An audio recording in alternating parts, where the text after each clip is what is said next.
Hello students, today we will discuss question number 3 of exercise 5.1. For the following APs, write the first term and the common difference.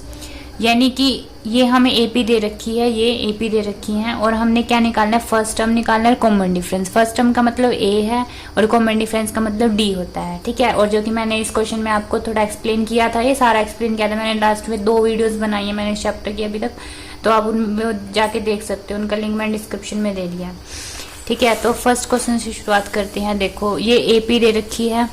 अब हम जानते हैं कि AP में ये होती है फर्स्ट टर्म, इसको क्या बोलते हैं A1, यहाँ पे A1 लिख दो 3 है, फिर A2 लिखो, A2 क्या यहाँ पे 1, सेकेंड टर्म ये हुई, फिर थर्ड टर्म क्या, फोर्थ टर्म, फिर ऐसे सो ऑन ऐसे चलता है। तो A2 हो गई 1 और A3 क्या हो गया -1 और A4 क्या हो गया यहाँ पे -3। वैसे इतना लिखने की जरूरत नहीं है, सिर्फ आप क्या लिखो A1, चलो यहाँ तक लिख ही लो, A4 तक, ठीक है। उसके बाद अब यहाँ से तो ये तो क्वेश्चन में ही दे रखा है, फर्स्ट टर्म निकालनी थी ना, हमने क्वेश्चन में पूछ रखा था कि फर्स्ट टर्म निकालो, तो फर्स्ट टर्म तो हो गई यही वाली, तो इसको चाहे A लिख लो चाहे इसको A1 लिख लो, तो ये तो हो गई फर्स्ट टर्म, ठीक है। अब कॉमन डिफरेंस कैसे निकलता है, मैंने बताया था आपको 2 टर्म्स का डिफरेंस होता है, यानी कि A2 में से A1, यानी कि A2 में से A1 निकलती है, पिछले वाले टर्म में से अगले वाले टर्म माइनस होती है, ठीक है। A2 में से A1 माइनस होता है, मतलब इसमें से ऐसे करके माइनस होते चले जाते हैं, तो ये कॉमन डिफरेंस निकलता चला जाता है। तो D निकालोगे, A2 माइनस A1 करोगे तो A2 है 1 और माइनस A1 कितना है 3, तो 3 माइनस 1 कितना हो गया -2, क्योंकि 3 के साथ माइनस है और यहाँ पे बड़े के साथ जो भी साइन होता है वही आता है ना, तो -2। उसके बाद दूसरा D निकाल लो, ये चेक कर लो कि सारा कॉमन डिफरेंस जो है सभी टर्म्स का वो सेम आना चाहिए, ठीक है। अब देख लो, एक और निकाल लो, निकालना चाहते तो निकाल लो। फिर क्या करोगे आप, A3 में से A2 माइनस कर दो, है ना, A3 में से A2 माइनस कर दो, तो देखो क्या आएगा, -1 है और यहाँ से ये -1 कर दो, ठीक है। -1 A3 कितना -1 और माइनस होता है ये वाला, और A2 कितना है 1, तो -1 और -1 -2, ठीक है। तो कॉमन डिफरेंस यही आ रहा है, तो आप लिख दोगे A = 3 और D = -2, ठीक है।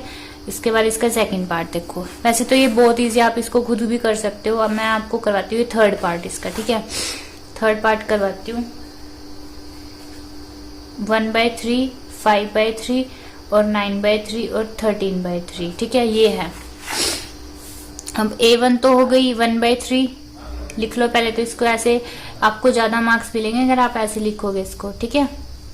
9/3 और A4 हो गई 13/3, तो A तो हो गया 1/3, ठीक है, फर्स्ट टर्म। जब D निकाल लोगे तो A2 माइनस A1 करोगे, A2 में से A1 माइनस करोगे, 5/3 में से 1/3 माइनस करो। कैसे करोगे, एलसीएम ले लो, एलसीएम लोगे तो 3 ही आएगा एलसीएम, तो 3 1 = 1 और 1 5 = 5। यहाँ से 3 को 3 से डिवाइड करोगे 1 आएगा, 1 को 1 से मल्टीप्लाई करो 1, 5 - 1 कितना होता है 4/3, तो ये आ गया D आपका, ठीक है। तो आप यहीं तक इसको कर सकते हो कि वह A आ गया 1/3 और D आ गया 4/3, ठीक है। ये हो गया आपका थर्ड पार्ट इसका। फिर इसका जो है फोर्थ पार्ट भी कर लेते हैं। 0.6, 1.7 और 2.8 समथिंग ऐसे दे रखा है, सो ऑन। तो जो A1 हो गई वो हो गई 0.6, A2 हो गई आपके पास 1.7 और A3 हो गई 2.8, ठीक है। अब A तो हो गया, हमने लिख दिया, A हो गया 0.6। D कैसे निकालोगे, A2 में से A1 माइनस करोगे, ठीक है। A2 में से A1, बड़ी में से छोटी माइनस करते हैं ना, तो यहाँ पे A2 होना चाहिए बस, यहाँ A2 में से A1 माइनस करोगे तो A2 है 1.7 और 0.6 है आपका A1, ठीक है। फिर माइनस कैसे करते हो इसको, देखो 7 - 6 कितना होता है 1 और 1 - 0 1, तो 1.1, तो A आ गया 0.6 और D आ गया 1.1, ठीक है। अब इसका फोर्थ क्वेश्चन देखो, which of the following are APs, if they form an AP find the common difference D and write 3 more terms. यानी कि पूछा है कि इनमें से कौन सी एपी है, यानी कि हमने बताना है कि ये एपी है या नहीं है। अगर ये एपी है तो हमने निकालना है इसका कॉमन डिफरेंस और इसकी 3 टर्म्स और निकालने, यानी कि A1 A2 A3 A4, ये तो है 3 और टर्म्स निकालने, यानी कि A5 A6 और A7, ये 3 टर्म्स और निकालने और कॉमन डिफरेंस निकालने अगर ये एपी होगी, ठीक है। पहले हमें ये चेक करना है कि एपी है या नहीं। तो अब मैं बताती हूँ आपको सबसे आसान तरीका कि कैसे आपको चेक करना है कि कोई भी जो सीरीज है वो एपी होती है या नहीं होती है। पहले तो क्या करो, इसकी टर्म्स लिख लो। A1 होती है 2 यहाँ पे है, और A2 है 4, और A3 है 8, और A4 है 16। ठीक है, अब इसका कॉमन डिफरेंस निकाल लो। कॉमन डिफरेंस निकालने का तरीका मैंने बताया अभी, A2 में से A1 माइनस कर दो। 4 है A2 और -2, तो 4 - 2 2। फिर इसका दूसरा कॉमन डिफरेंस निकालो, A3 में से A2 माइनस करो। ठीक है, A3 में से A2 माइनस करोगे तो 8 - 4 कितना आएगा 4। फिर तीसरा कॉमन डिफरेंस निकालो, यानी कि A4 में से A3 मैंने बताया था, ऐसे करते चले जाओ, ऐसे ऐसे। तो A2 में से A1, उसके बाद A3 में से A2, उसके बाद A4 में से A3। तो A4 में से अब हम A3 निकाल लेंगे। तो A4 कितना है 16 और A3 कितना है 8, तो 16 - 8 8।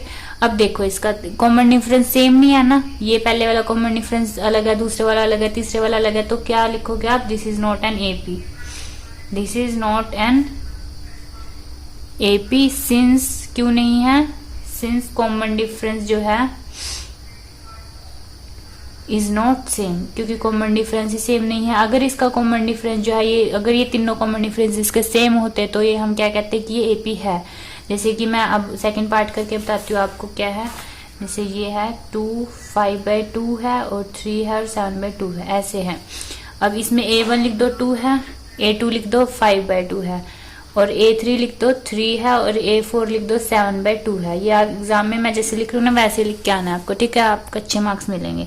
तो अब देखो पहले वाला D निकाल लो, A2 में से A1 माइनस कर दो, 5/2 में से 2 माइनस करोगे, एलसीएम लो इसका, 2 एलसीएम आएगा। ठीक है, एलसीएम आएगा 2, फिर 2 को 2 से डिवाइड करोगे 1 आएगा, 1 को 5 से मल्टीप्लाई करो 5। फिर अब इसका लोगे 1 2 2 2 4 आएगा, 5 - 4 कितना 1/2। ठीक है, उसके बाद दूसरा कॉमन डिफरेंस निकालो, A3 में से A2 माइनस करोगे। ठीक है, जैसे यहाँ 2 है, फिर यहाँ 3, फिर यहाँ 4 आ जाता है, ऐसे भी याद कर सकते हो आप। फिर A3 में से A2 माइनस करो, A3 है 3, A2 है 5/2। अब इसका भी एलसीएम लो, 2 आ जाएगा, फिर 2 ये जाएगा 1 2 = 2, और 2 3 = 6, फिर 2 1 1 1 5 = 5, 6 - 5 1 1/2। अब देखो इसका सेम आ गया, कॉमन डिफरेंस सेम आ गया ना। अब लास्ट वाला भी निकाल लो एक और, A4 में से A3 माइनस कर दो। पहले A2 में से A1 किया, फिर A3 में से A2 किया, फिर A4 में से A3। यहाँ पे 2 3 4, यहाँ पे 1 2 3, ऐसे भी आप याद रख सकते हो। ठीक है, अब A4 में से A3 माइनस करो, 7/2 में से 3 माइनस करोगे, यहाँ पे एलसीएम लो 2, यहाँ पे 7 आएगा, यहाँ पे आएगा 6, और 7 - 6 कितना होता है 1, और 1/2। तो कॉमन डिफरेंस आ गया सेम, यानी कि ये क्या है आपकी एपी बन गई। ठीक है, सिंस डिफरेंस इज सेम। अब आप ये लिखोगे, since difference is common difference is same, so this is an AP. तो ये क्या हो गई आपकी एपी हो गई। और इन्होंने क्या बोला है कि जोन सी भी एपी होगी, जोन सी सीरीज आपकी एपी होगी वो उसको हमने निकालना है कॉमन डिफरेंस। तो कॉमन डिफरेंस तो हमने निकाल लिया, ये आ गया। ठीक है, आप ये लिख सकते हैं एक बार और, D = 1/2 ये आ गया। लेकिन हमने और क्या निकाला, 3 मोर टर्म्स निकालनी थी। अब A4 तो आपकी कितनी है, देखो A4 तक तो हमने निकाल लिया। देखो A1 A2 A3 A4 ये तो हमने निकाल ली। अब 3 मोर टर्म्स का मतलब है A5 A6 और A7। तो लिखा, अब देखो A5 निकालने का फॉर्मूला क्या होगा A प्लस यहाँ पे 5 से 1 कम कितना होगा 4D लिख दो। ठीक है, ये मैंने आपको बताया था, कौन से उसमें बताया था मैंने आपको, जब मैंने सेकंड क्वेश्चन करवाया था मैंने आपको ये फॉर्मूला बताया था ना, A प्लस n - 1D, ये होता है AN का फॉर्मूला। यहाँ पे n की जगह आप अगर यहाँ पे देखो 5 रखो, 5 आएगा, तो A5 = A, तो A प्लस और n की जगह 5 रखना था, 5 - 1 4, तो 4D आ गया। ठीक है, और एक शॉर्ट ट्रिक बताई थी कि अगर यहाँ पे जितनी भी आपने टर्म निकालनी हो उससे 1 कम कर दो। यहाँ पे आ गया 4, 1 कम कितना होता है 4 ही तो होता है, 5 से 1 कम 4, ऐसे। तो A कितनी थी आपके पास, देखो क्वेश्चन में 2 थी। ठीक है, A कितनी थी 2 थी। अब यहाँ लिख दो 2 प्लस 4 और D कितना है 1/2। तो अब यहाँ से सोल्व कर दो, 2 + 2 1 = 2 2 = 4, तो यहाँ बच गया 2 2 और 2 4, ये आ गया आपकी A5। अब निकालो A6। A6 से कम कितना होता है 5, तो यहाँ 5D रख दो। ठीक है, उसके बाद A की वैल्यू कितनी है 2 प्लस 5 × D की वैल्यू कितनी है 1/2। फिर यहाँ से सोल्व करोगे आपके पास आएगा, ये एलसीएम लेके आपके पास आएगा 9/2, ठीक है। उसके बाद A7 निकाल दो। A7 में क्या निकालोगे, 7 में से 1 कम कर दो, कितना आएगा 60 आ गया। उसके बाद A तो 2 ही रहेगा, A तो 2 ही रहेगा सब में, ठीक है, सेम है A तो आपका। फिर D भी सेम है, 6 ये बदलता रहेगा, 6 यहाँ पे जैसे 6 हो गया, 5 हो गया, 4। D की वैल्यू 1/2, तो 2 1 2, 2 3 6, तो 3 और प्लस 2 कितना हो गया 5। तो ऐसे आपने ये बाकी की 3 टर्म्स निकाल दिया। अब लास्ट में क्या लिखोगे कि 2 था, जो AB बनी है वो क्या है, जो AP बनी है अब नई, वो क्या है 2, 5/2, 3, 7/2। ये तक, यहाँ तक तो था। हमने जो निकाल ली है वो कौन सी है, निकाल ली है 4, और A6 निकाली हमने 9/2, और A7 निकाली हमने 5। तो हमने 3 मोर टर्म्स और निकाल दी, तो आगे लिख दो सो ऑन, ठीक है। तो ये आपका हो गया क्वेश्चन, ठीक है। अगर आपको मेरी ये वीडियो अच्छी लगी हो तो नीचे दिए गए सब्सक्राइब बटन पर क्लिक करें ताकि मेरी हर वीडियो की नोटिफिकेशन सबसे पहले आपको मिले। Thank you.